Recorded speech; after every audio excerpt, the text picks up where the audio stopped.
So I'm going to show you how to easily connect your Nothing headphones to your console, either your Xbox or your PS5. Now, this is very simple, and that's because you can actually connect these headphones wired, okay? So they do have an auxiliary port, and also in the box, there comes a cable with a 3.5 millimeter auxiliary connector on either side, okay? So that means whether you have PS5, the controller has an auxiliary port, okay, so on the bottom here, and also the Xbox, the controller has an auxiliary port. So all you have to do is plug one end of that cable into the auxiliary port of the controller and the other end into the auxiliary port on the headphones.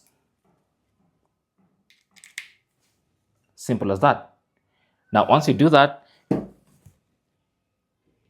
on the Xbox, for instance, you can actually see the headphones icon right there next to the battery. And that shows you that these are the active sound output devices for that Xbox. Same goes for PlayStation. You can connect them like that, and then they'll be your sound output devices. Thanks for watching. Don't forget to like and subscribe. And if you have any comments or questions, you can talk to us in the comment section. Good luck.